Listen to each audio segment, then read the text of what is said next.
Welcome to 44 on 1 with G Vizzle and Tempest. Like and subscribe, and here we go.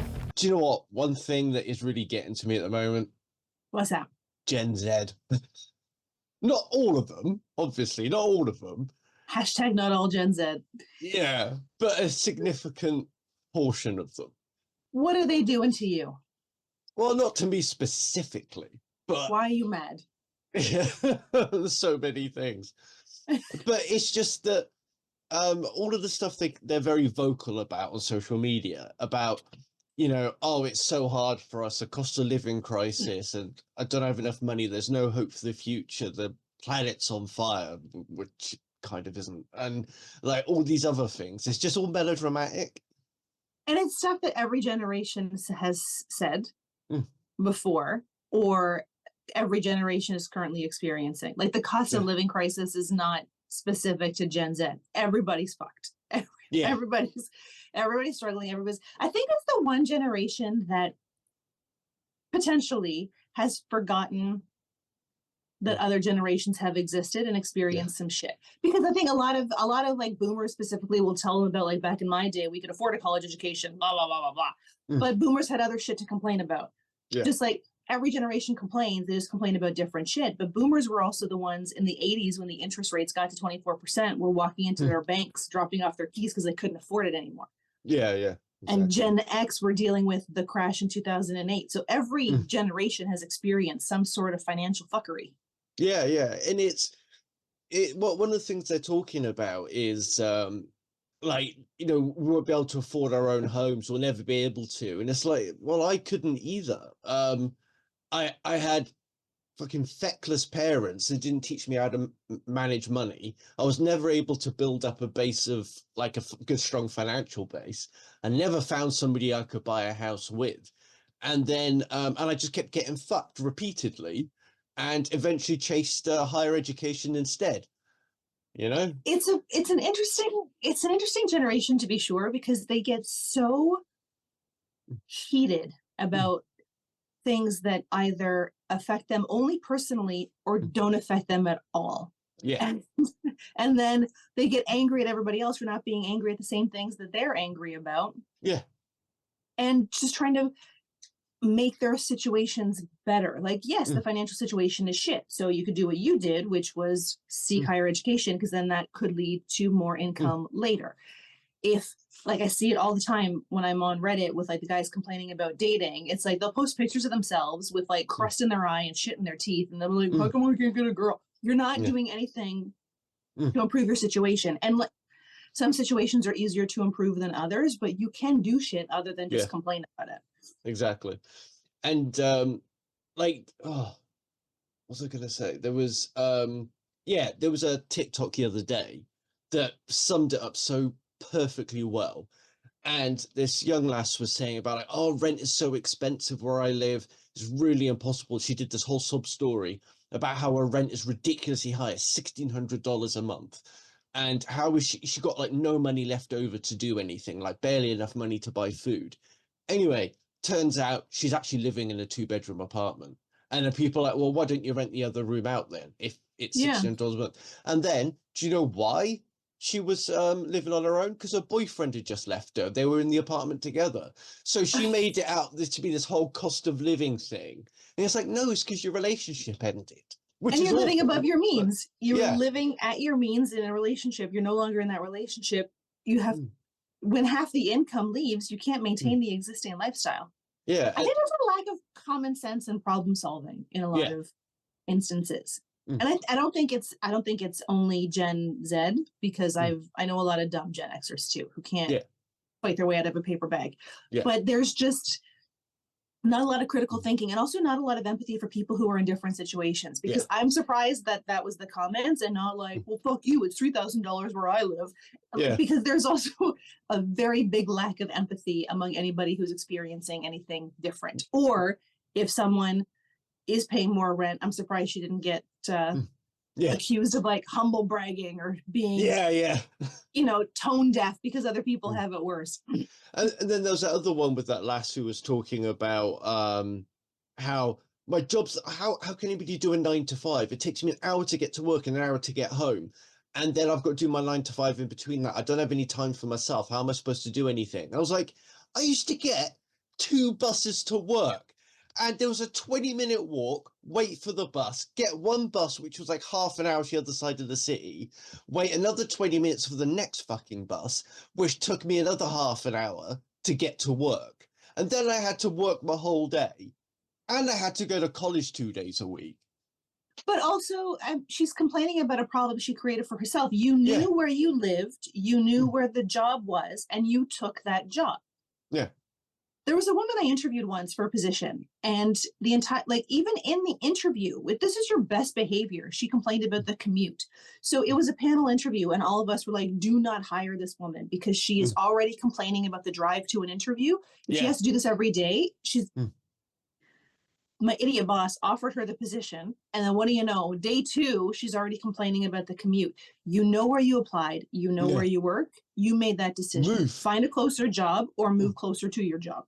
Yeah. Why is it suddenly your job's responsibility to help you make better decisions?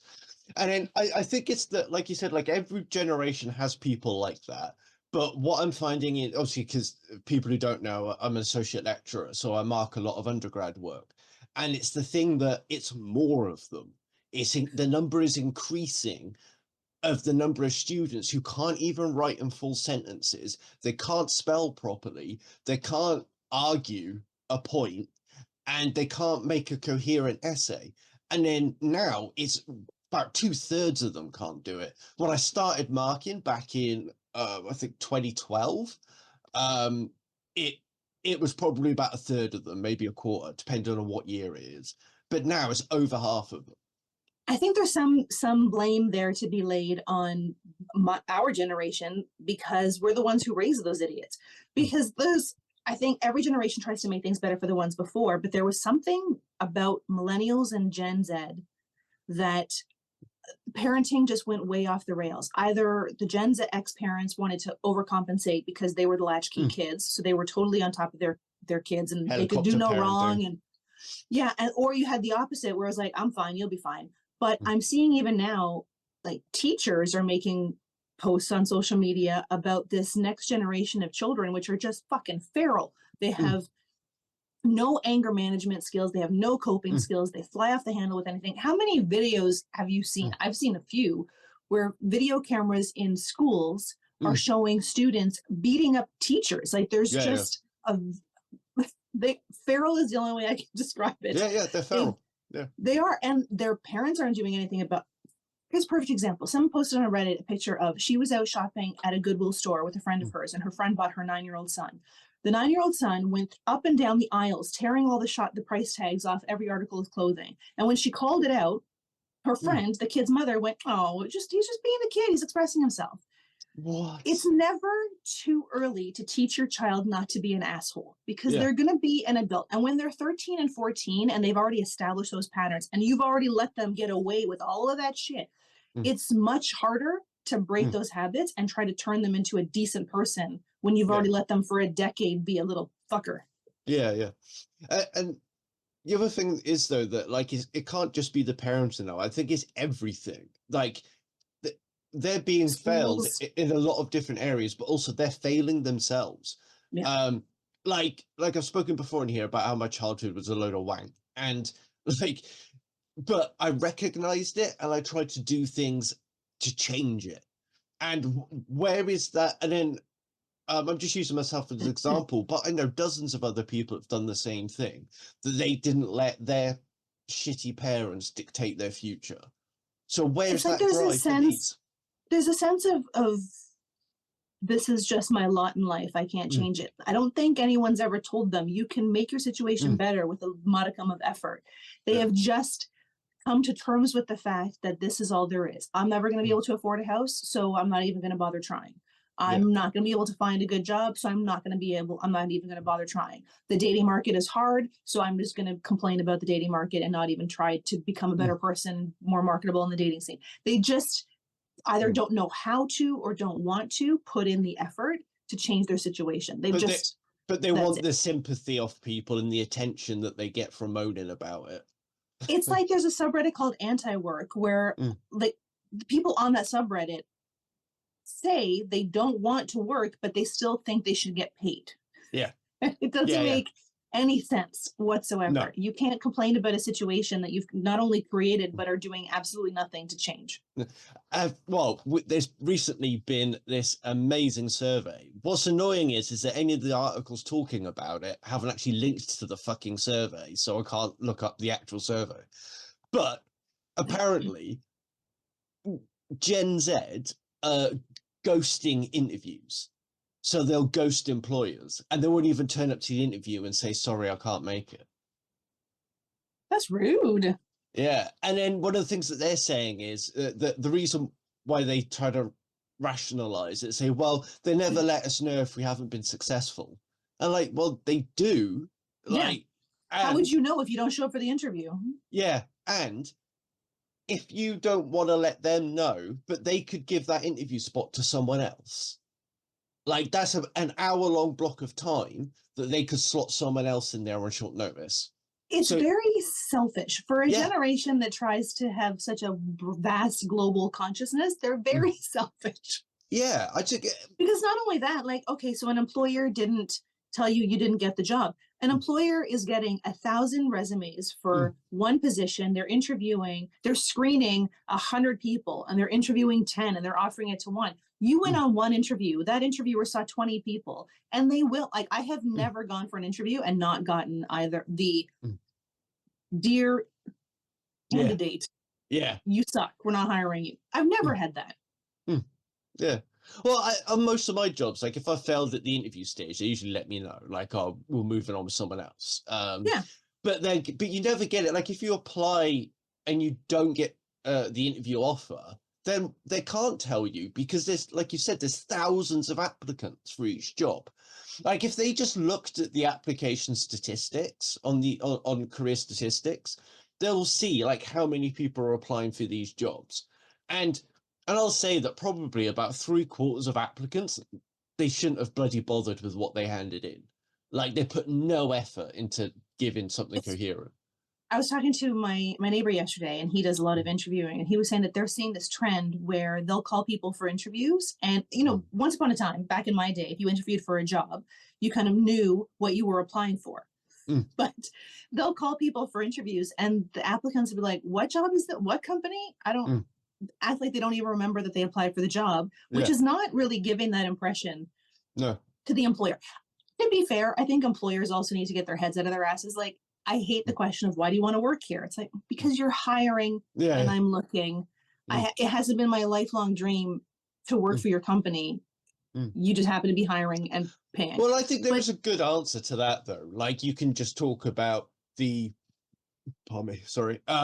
can just talk about like the mechanics of the job, the kind of things you would be doing, and what you're trying to get.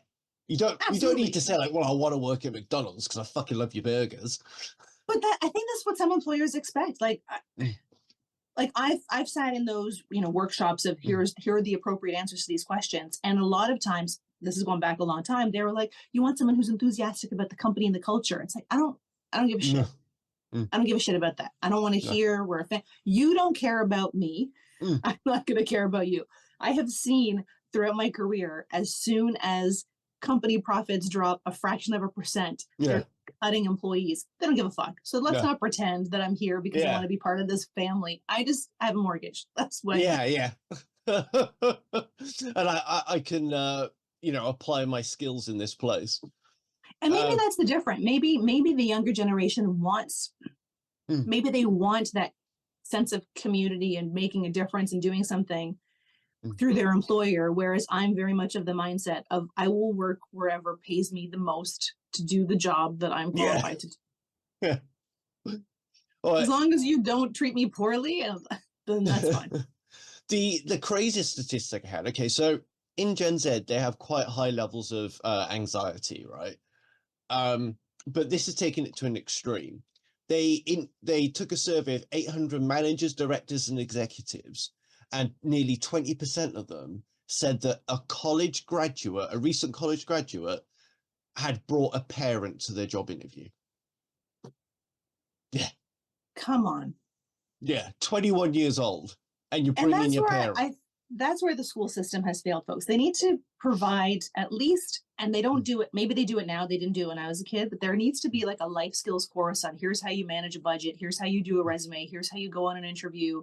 Here's how you make small talk or whatever, because they don't teach, they didn't in the 90s, they don't teach you any of those skills. So you've got to try to figure it out. And you usually figure it out through a lot of trial and error of fucking things up and then hopefully learning from your mistakes. But the other thing is, though, is that the information is out there. Like, you can either talk to people or you can Google it or go on YouTube. The information is there. And if like if my niece is 22, if she came to me and said, "Can you come to this job interview with me?" my first answer would be like, no. But let's role play. Let's practice. Those parents are also failing their children by not forcing them to grow up, by not saying, "I'm not going to go there with you, but I will help prepare you for that." Well, and then I think that I get the impression that because like we alluded to this earlier with the parenting and stuff and the way that the schools are, is that there's been a lot of avoidance of problems, like because of helicopter parenting and bulldozer parenting, like they're not really kids weren't given the chance to explore anxiety and there's this weird relationship they have with negative emotions that if they get like an inkling of a negative emotion, they're like, oh, can't deal with that, shut it out. They're in for a rude awakening. Yeah, and then I just think that how do you get them to understand that that's where part of their problem is that you will keep feeling anxious, so that anxiety will get worse until you challenge it, until you expose yourself to stressful stimulus.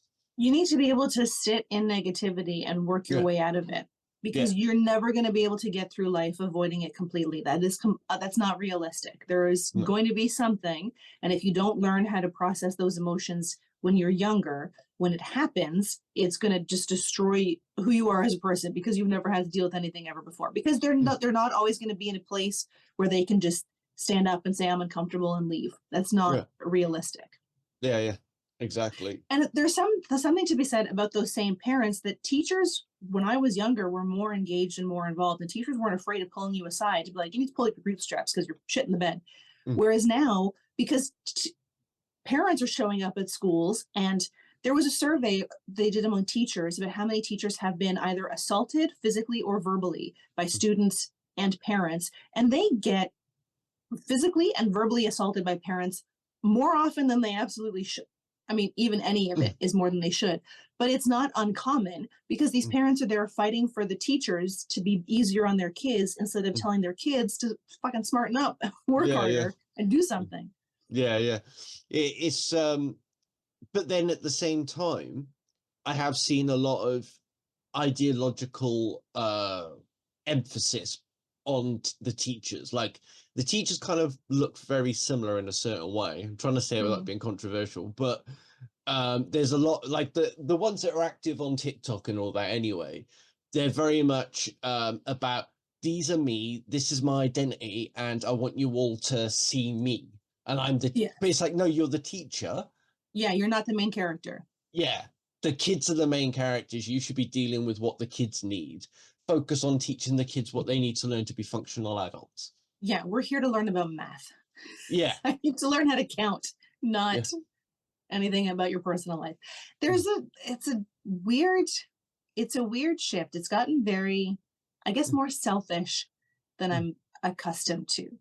People are very much into, yes, your identity is your identity, whatever that is, whether you're a teacher or whatever, but that's yours. It's very personal. So everybody has their own little bubble, and everyone else is trying to make their bubble fit around everybody else's bubble, or pop everybody. That's a terrible analogy, but like, my bubble shouldn't pop your bubble, right? We should just kind of bounce off of each other and go our separate ways and not interfere. But everyone just wants to throw it out there. Yeah. And be in whatever that is, whether it's, I'm this independent, or these are the causes I support, or look at how much I'm composting, or look, I haven't touched an egg in 100 years, whatever it is. Everyone tries to make these the least interesting things about their personalities become their entire personality. Yeah. And if you don't accept it, that this is reality, and like my little make-believe world that I've got, my little socially constructed reality, you all have to believe it as well and join me on my madcap ride through life, and accept it. And like, but again, it's not every generation had shit they complained about. Every generation had its challenges and its issues. There has been certainly a decline in resiliency from generation to generation. And it'll be curious to see what happens with what's the next generation? Alpha? Yeah. Is that what they're calling it? Yeah, Gen Alpha. I don't like the way that one of the problems I think we're having is that the American hegemony over social media, like the most content that I get thrown at me by the algorithm is from the States. Mine too. Yeah, but where's all the British content? I want to watch the British people. That's my culture. I want to see Canadians. Yeah. It does very much take over, and then it's sometimes difficult to forget that they are not representative of the masses.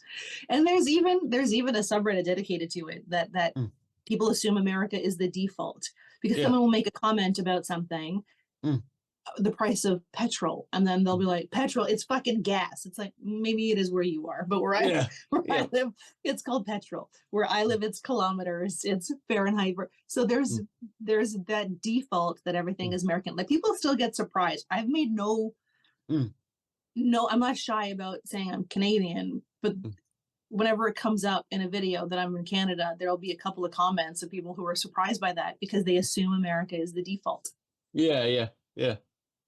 And then even saying Gen Z, people pointed out that, oh, you say Gen Z. Like, yeah, because I'm British.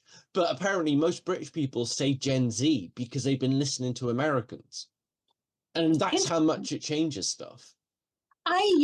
So for me, it depends on how it's, I guess, intended. Like, I don't say ZZ Top for the band. I say ZZ Top because they call themselves ZZ Top. So I will follow the naming convention that they have established. But Gen Z or Z, there's no established correct way of saying it. So I'm in Canada, I'm going to say Z. Yeah. And then if it's like ZZ Top or they're an American band, so that's why I say ZZ Top. That's their names. That's their name. But like World War Z, that's what that's called, is World War Z. But I thought, but if you say it the American way, it's like a nice play on World War III, World War Z. Yes. But it's still World War Z. Fuck them. For you. Actually, for most of the English speaking world, they say Z, don't they? Yeah. I think America's the only ones that say Z. But I'm finding all of it overwhelming at the moment, to be honest. I had to turn my TikTok account off because it's just a constant barrage of just argumentativeness, and like every single thing is a fucking battle. Because I feel like everybody who watches a video thinks that they are the target audience for that video. And not everything is for you. Not everything is for everyone. There was this woman I follow on TikTok, and she does a lot of like healthy eating and weight loss because she's experienced that herself. And so she made a video saying, like, here's a low calorie replacement or substitute for French onion dip. You take Greek yogurt and you take 2 tablespoons of French onion soup mix and you mix it in.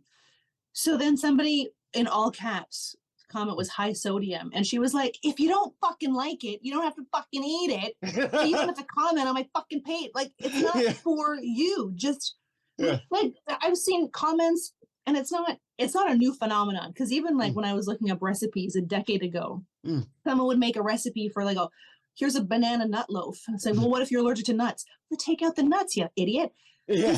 Everyone assumes that they are the target audience for everything. And if you see something and you think, I don't like that, maybe it's not for you.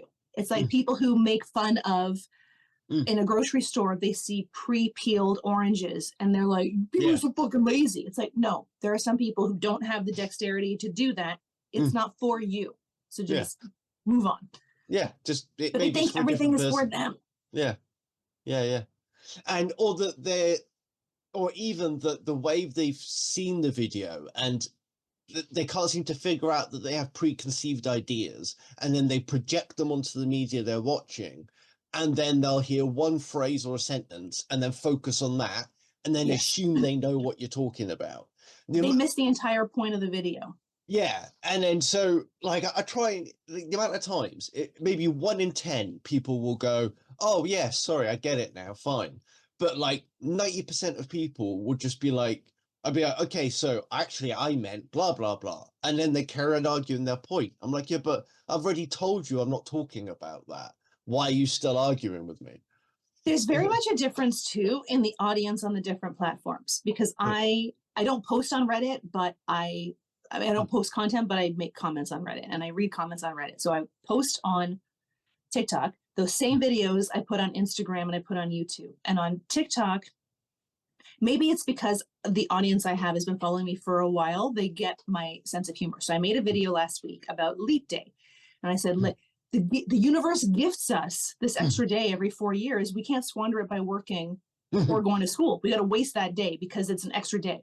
The whole point of that video was we get an extra day every 4 years. How we got to that day is completely irrelevant to the point of the video. It's every 4 years we have an extra day. Let's not go to work.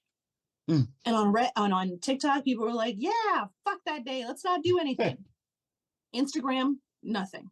YouTube, actually, that's not why the universe didn't gift us a day. It's that's not the fucking point, Bill Nye the Science Guy. That's not what we're here. Like, take the video for the spirit in which it was intended, and they don't. It's like you really think they really think that I believe the universe sat around one day and they were like, you know what we should do? We should give those little things an extra day. We do. The people, only the ones who follow the Julian calendar, though. Fuck everybody else. We should give them an extra day. Like, I know how leap year came to be. That's not the point. Oh, mate, that's hilarious. I'm not saying you need to own as many pairs of glasses as I do, but I'm also not saying you need to own as many pairs of glasses as I do. Look at the selection of these frames. They are amazing. Head over to Zlul at the end of this episode, not now. Head over to Zlul. There is a link and promo code in the description of this video. Promo code GVIZL15 will save you 11% on orders over $50 and 15% on orders over $100. And just come on. Look how beautiful these frames are. I just can't get enough of them. Zlul.com. But that's very much a YouTube thing. Like, I know if I post something on YouTube, there's going to be, they should rename YouTube to, well, actually, because that's all it happens. And on Reddit, everyone is just very angry and assumes the worst. Yeah, constantly. Oh my God. And some subreddits it's warranted, and other ones it's like, why are you here? Like on YouTube the other day, and then somebody was like doing a well actually about a Shane Gillis joke, and it was the most pathetic thing I'd ever seen. He was getting to all these arguments with all these people because he was like, well, Australia does do exports actually, and he was like, I just like my jokes to make sense. I was like, yeah, everybody does, but it's like. But sometimes you just have to suspend your disbelief and just go with it. Yeah, because it's like, it's not that Australia doesn't export anything. It's just that compared to all the other countries in the world, their exports are fucking negligible. They're the #1 exporter of camels. Camels. Yeah. So there's also this other trend I see on Reddit. This was hilarious. So this woman made this post on Reddit about why don't we ever talk about declining male fertility rates. We always talk about women's fertility rates, but we never raise awareness about men, the quality of men's sperm, blah, blah, blah. A lot of the comments were like, well, because it's kind of a smaller issue because men can still father children into their 80s, whereas women, once the eggs are gone, the eggs are gone. So she kept coming out with like telling people they're denying the facts and blah, blah, blah, blah, blah. And she kept getting really defensive. And it was like, so I had made this comment to her saying, you're making us all look bad. Like, you look like an idiot. Well, I don't care about male validation and I'm not speaking for you and I don't care about men's issues and blah, blah, blah. I'm like, you made a post to raise awareness about a men's issue. Yeah. You clearly care about men's issues. Yeah. And then she came out swinging. No, you're pathetic. You're not reading my post properly. Fuck you and your desperation for male validation. So I was like, lady. Only a fucking idiot would raise awareness about an issue they don't care about. So either you're a fucking idiot or you care about men's issues. Which one is it? And I felt that was my crowning achievement because she had been responding to every single comment I made to her except that one. Yeah. Like, just there's the lack of, and that's very, very common on Reddit. It's people come out swinging, you prove them wrong, and then they downvote you to oblivion. Like, people, you come out with absolute fact, science, here's peer-reviewed studies, 10 different sources that dispute what you're saying, downvoted. That's hilarious.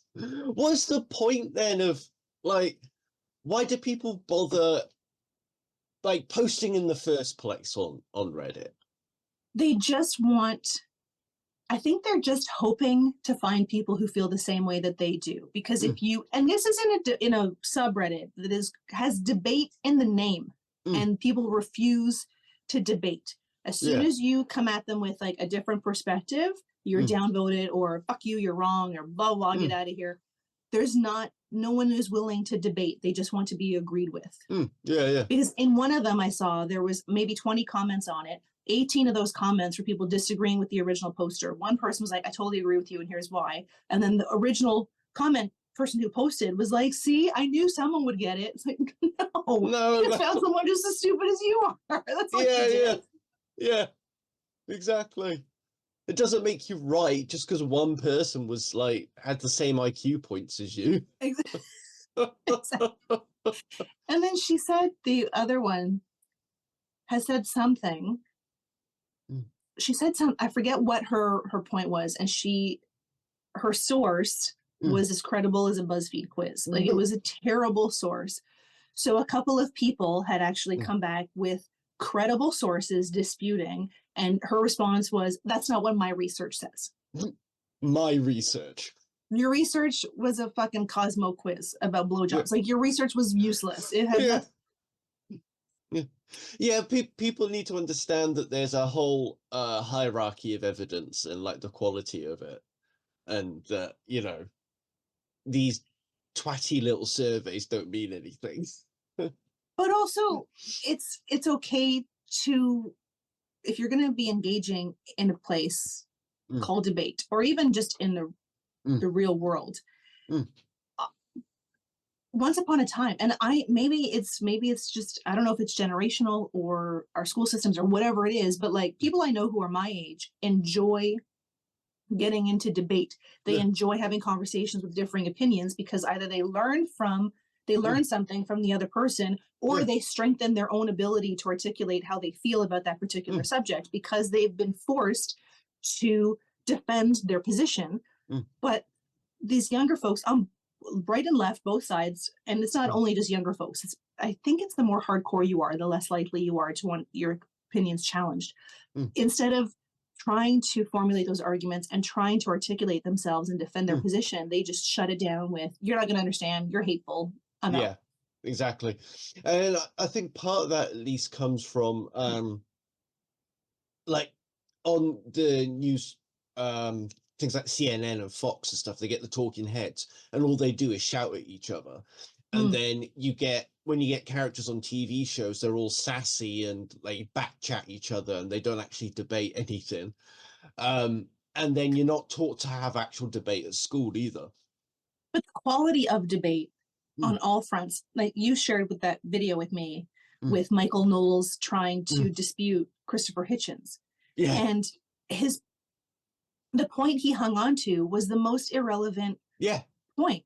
And it didn't strengthen his argument. So for anybody so if you're watching, it was the point that Christopher Hitchens was making was that either if something that sounds like a miracle you're told about, either, I forget what it was, either the person that is telling you this is wrong or lying, or the laws of nature have been bent. And it's more likely that it was a faulty perception of the situation. And Michael Knowles was like, but it wasn't just your perception, it was 500. I was like, there is, but even if those 500 people witness that same thing, there is such thing as, mass, what they call it, mass psychosis. And mass psychosis.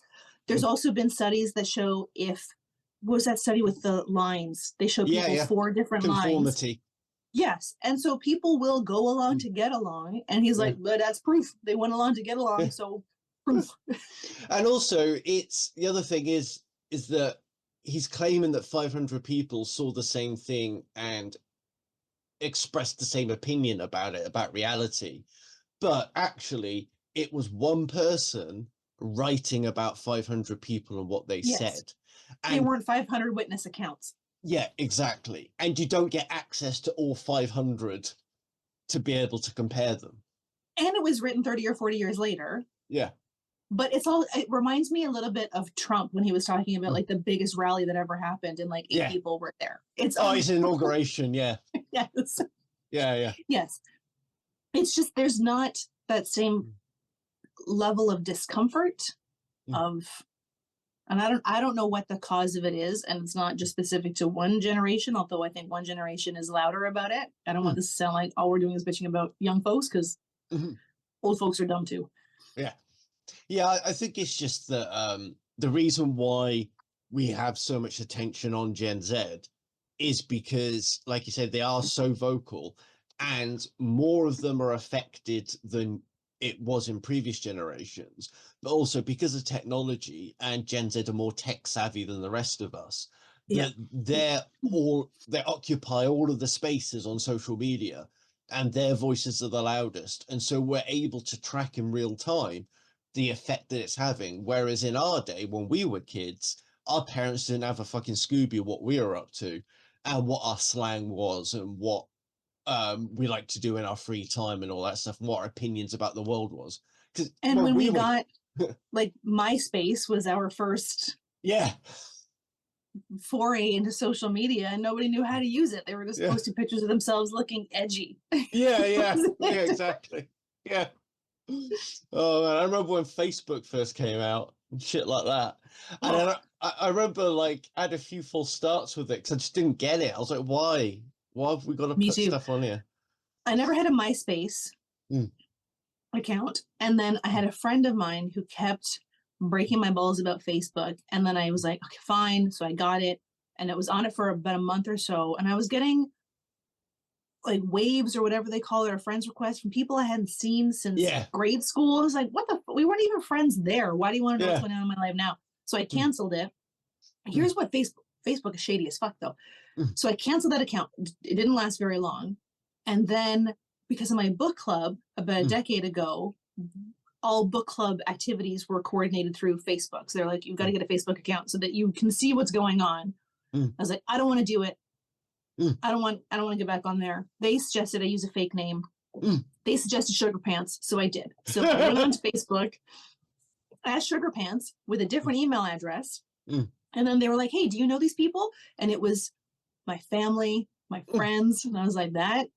Well, how do you know? Because it's a different email address. It's a different computer. It's different name. And they were still like, we know you. We know you know these people. Yeah. I didn't care for that at all. IPs. I don't remember if I did. You know what? That could be the link, because I have had the same mobile number for 25 years. But then I had to change my name on Facebook. It's a fully private account. Says mine. Only for book club and for my husband's family reunion. But I forgot that my name was Sugar Pants on it because nobody sees the account. So I started selling a couple things on Facebook Marketplace, completely forgetting. Didn't remember. This guy and his family show up to like grab a sofa, and then I see them whispering at their truck, and then they turn and they're like, what's Sugar Pants? I was like, oh shit. Brilliant. Like, oh, that's me. I've since changed it, not to my real name, but it's no longer Sugar Pants. It's hilarious. Yeah, all of that stuff for me is completely private. I've got to go on LinkedIn soon, obviously, because I'm starting new business stuff, but man, I just don't want to fucking do it. I have a LinkedIn, which is also private, and I don't engage. I don't engage with it as much as I should, because it's a professional whatever, but I should probably be more involved in that, just to see what's going on in industry standards and networking and blah blah blah stuff that I hate. But you don't really have to, though. That's the thing. I think it like, I've never needed it. Only need it now because I need to make contacts and stuff. Well, what's interesting is that I've been casually applying for jobs, and many of them in the interview or in the losing them my words here, where you put in, where they ask you like upload your resume and then retype it, which is super fucking annoying. In that, a lot of employers are asking for what's your LinkedIn profile. Oh, but that's only so that they can spy on you. It doesn't matter. Yeah, but then I would assume if you're asking for it because you want to spy on me, you want to see that I'm engaging. I think it's more that they want to see that you're not racist, homophobic, misogynistic, transphobic, Islamophobic, all those. Oh, well, then they should head over my Facebook for that. Just kidding. Yeah. Yeah. It's so I think people forget that LinkedIn is a professional network and not your personal, hear my opinions about everything network. Yeah, there's I do, because I know a few people on LinkedIn, and then they say that there is quite a surprising number of people that forget it's a professional website, and then they're just quite free with their opinions. This is another thing that's been bothering me lately, and it's in line with this Gen Z thing, but they're not the only ones that do it. But it's like how everyone's so dogmatic in their opinions, but then when there's big stuff that they're really heavily invested in, and I've spoken before about the activist mindset, and it's not confined to just activists or anything, but they just lose all sense of fucking reason. And there's like there's people that I haven't been able to watch since it all kicked off in October in the Middle East, and because they just have lost all sense of reason and all sense of critical thinking. And it's a weird thing because I had someone send me a message on TikTok to say that they've been following me for a long time, and now they're going to unfollow me because I've been silent on the issues. And it's like, but when have I ever been like I've never shared my political point of view or my political perspectives in that respect. Yes, I made videos about men and women, and I've made videos when Roe v. Wade, but when it comes to global politics, I've never been that voice, nor do I want to be, because I want my page to be a place where people can go to get away from that type of stuff. We need to have breaks from all of that shit. Yeah. Oh, and it was just stressing me out so much. I just can't, like, it was just a bit too much. There's too much nihilism, too much self-obsessedness, too much virtue signaling. And that's what it really comes down to. Because when anybody who's commented on my page about why are you staying silent about X issue, regardless of what the issue is, when I go to their pages, they're not saying it's shit either.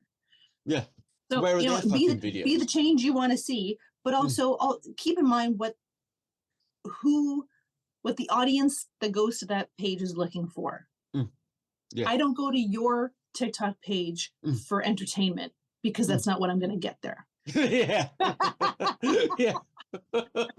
You want to go there to get 5 minutes of missed sleep.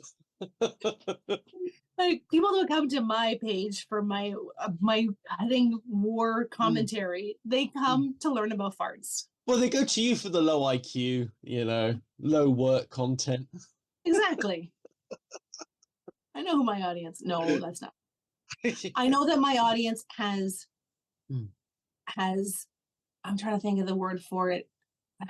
Some sort of fatigue, calamity fatigue is what I'm going to call it. Yeah. So you just want to break from politics and social commentary, and you just want to learn about farts. Yeah, exactly.